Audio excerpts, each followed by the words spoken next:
ओम शांति। आज 24 जनवरी 2022 की साकार मुरली।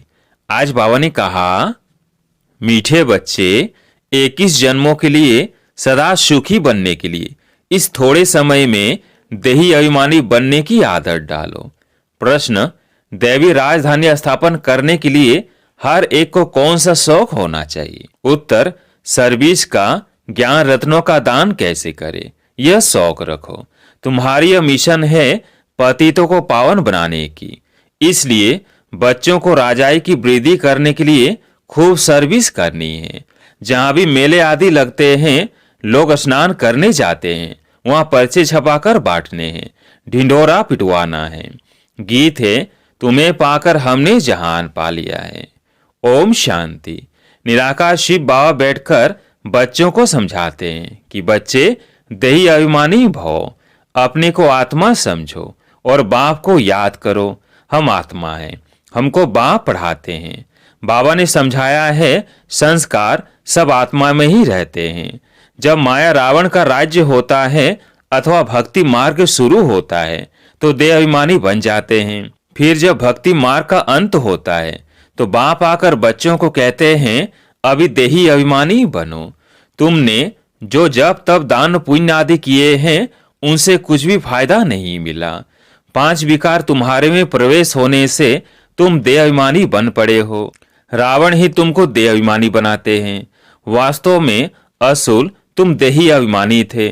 फिर सब ये प्रैक्टिस कराई जाती है कि अपने को आत्मा समझो। यह पुराना शरीर हमको छोड़ नया जाकर लेना है। सतयुग में यह 5 विकार होते नहीं हैं। देवी देवता जिनको श्रेष्ठ पावन कहा जाता है, वह सदैव आत्म अभिमानी होने के कारण 21 जन्म सदा सुखी रहते हैं। फिर जब रावण राज्य होता है तो तुम बदल कर देह अभिमानी बन जाते हो। इनको सोल कॉन्शियस और उनको बॉडी कॉन्शियस कहा जाता है। निराकारी दुनिया में तो बॉडी कॉन्शियस और सोल कॉन्शियस का प्रश्न ही नहीं उठता है। वो तो है ही साइलेंस वर्ल्ड। ये संस्कार इस संगम युग पर ही होते हैं। तुमको देह अभिमानी से देही अभिमानी बनाया जाता है। सतयुग में तुम देही अभिमानी होने कारण दुख नहीं उठाते हो, क्योंकि नॉलेज है कि हम आत्मा हैं। यहाँ तो सब अपने को देह समझते हैं। बाप आकर समझाते हैं, बच्चे अभी देही अभिमानी बनो तो विकर्म विनाश होंगे। फिर तुम विकर्माजीत बन जाते हो। शरीर भी है, राज्य भी करते हो, तो आत्म अभिमानी हो। यह जो तुमको शिक्षा मिलती है, इससे तुम आत्म अभिमानी बन जाते हो, सदैव सुखी रहते हो। सोल कॉन्शियस होने से ही तुम्हारे विकर्म विनाश होते हैं। इसलिए बाबा समझाते हैं, मुझे याद करते रहो तो विकर्म विनाश होंगे। वो गंगा स्नान जाकर करते हैं, परंतु वो कोई पतित पावनी तो है नहीं, न योग अग्नि है जिससे विकर्म भस्म हो। ऐसे मौके पर तुम बच्चों को सर्विस करने का चांस मिलता है। जैसा समय वैसी सर्विस। कितने ढेर मनुष्य स्नान करने जाते होंगे। कुंभ के मेले पर सब जगह स्नान करते हैं। कोई सागर पर, कोई नदी में भी जाते हैं, तो सबको बांटने के लिए कितने पर्चे छपाने पड़े। खूब बांटने चाहिए। पॉइंट ही सिर्फ यह हो, बहनों भाइयों, विचार करो, पतित पावन ज्ञान सागर और उनसे निकली हुई ज्ञान नदियों द्वारा तुम पावन बन सकते हो। वह इस पानी के सागर और नदियों से तुम पावन बन सकते हो। इस पहेली को हल किया तो सेकंड में तुम जीवन मुक्ति पा सकते हो। राज्य भाग्य का वर्षा भी पा सकते हो। ऐसे पर्चे हर एक सेंटर में छपा ले। नदियां तो सब जगह हैं। नदियां निकलती है बहुत दूर से। नदियां तो जहां तहां बहुत है। फिर क्यों कहते कि इसी ही नदी में स्नान करने से पावन होंगे? खास एक जगह पर इतना खर्चा कर तकलीफ करके क्यों जाते हैं? ऐसे तो नहीं एक दिन स्नान करने से पावन हो जाएंगे। स्नान तो जन्म जन्मांतर करते हैं। सतयुग में भी स्नान करते हैं, वहां तो है ही पावन। यहाँ तो ठंडी में कितनी तकलीफ लेकर जाते हैं स्नान करने, तो उन्हों को है अंधों की लाठी बनना है, सुजाग करना है। पतित पावन आकर पावन बनाते हैं, तो दुखियों को रास्ता बताना चाहिए। ये छोटे छोटे पर्चे सब भाषाओं में छपे हुए होने चाहिए। 1,00,000 2 लाख छपाने चाहिए। जिन्हों की बुद्धि में ज्ञान का नशा चढ़ा हुआ है उन्हों की बुद्धि काम करेगी।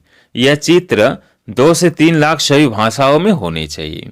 जगह जगह पर सर्विस करनी है। एक ही पॉइंट ही मुख्य है। आकर समझो कि सेकंड में मुक्ति, जीवन मुक्ति कैसे मिलती है। मुख्य सेंटेंस की एड्रेस डाल दो, फिर पढ़े व ना पढ़े। तुम बच्चों को त्रिमूर्ति के चित्र पर समझाना चाहिए कि ब्रह्मा द्वारा स्थापना जरूर होनी है। दिन प्रतिदिन मनुष्य समझते जाएंगे कि बरोबर विनाश तो सामने खड़ा है। ये झगड़े आदि बढ़ते ही जाएंगे। मिल्कियत के ऊपर भी कितना झंझट चलता है, फिर नहीं तो मारामारी भी कर लेते हैं। विनाश तो सामने ही है। जो अच्छी रीति गीता भागवत आदि पढ़े होंगे वो समझेंगे बरोबर यह तो पहले भी हुआ था। तो तुम बच्चों को अच्छी रीति समझाना चाहिए कि क्या पानी में स्नान करने से मनुष्य पति से पावन बनेंगे व योग अग्नि से पावन बनेंगे। भगवानुवाच, मुझे याद करने से ही तुम्हारे विकर्म विनाश होंगे। जहां जहां भी तुम्हारे सेंटर्स है तो विशेष मौके पर ऐसे पर्चे निकालने चाहिए। मेले भी बहुत लगते हैं जिसमें ढेर मनुष्य जाते हैं, परंतु समझेंगे कोई मुश्किल ही। पर्चे बांटने के लिए भी बहुत चाहिए जो भी समझा सके। ऐसी जगह खड़ा रहना चाहिए। यह है ज्ञान रतन। सर्विस का बहुत शौक रखना चाहिए। हम अपनी दैवी बादशाही स्थापन करते हैं ना, यह है ही मनुष्यों को देवता अथवा पतित को पावन बनाने की मिशन। यह भी तुम लिख सकते हो कि बाप ने समझाया है मन मना भव। पतित पावन बेहद के बाप को याद करो तो विकर्म विनाश हो जाएंगे। यात्रा की पॉइंट भी तुम बच्चों को बार बार समझाई जाती है। बाप को बार बार याद करो। सिमर सिमर सुख पाओ, कला कलेश मिटे सब तन के। अर्थात तुम एवर हेल्दी बन जाएंगे। बाप ने मंत्र दिया है कि मुझे सिमरो अर्थात याद करो। ऐसे नहीं कि शिव शिव बैठ सिमरो। शिव के भगत ऐसे शिव शिव का माला जपते हैं, वास्तव में है रुद्र माला। शिव और शालिग्राम, ऊपर में है शिव, बाकी है छोटे छोटे दाने अर्थात आत्माएं। आत्मा इतनी छोटी बिंदी है, काले दानों की भी माला होती है, तो शिव की माला भी बनी हुई है। आत्मा को अपने बाप को याद करना है, बाकी मुख से शिव शिव बोलना नहीं है। शिव शिव कहने से फिर बुद्धि योग माला तरफ चला जाता है। अर्थ तो कोई समझते नहीं है। शिव शिव जपने से विकर्म थोड़ी विनाश होंगे। माला फेरने वालों के पास यह ज्ञान नहीं है कि विकर्म तब विनाश होते हैं जब संगम पर डायरेक्ट शिव बाबा आकर मंत्र देते हैं कि मामेकम याद करो। बाकी तो कोई कितना भी बैठ शिव शिव कहे, विकर्म विनाश नहीं होंगे। काशी में भी जाकर रहते हैं तो शिव काशी कहते रहते हैं। कहते हैं काशी में शिव का प्रभाव है। शिव के मंदिर तो बहुत आलीशान बने हुए हैं। यह सब है भक्ति मार्ग की सामग्री। तुम समझा सकते हो कि बेहद का बाप कहते हैं मेरे साथ योग लगाने से ही तुम पावन बनेंगे। बच्चों को सर्विस का शौक होना चाहिए। बाप कहते हैं मुझे पतितों को पावन बनाना है।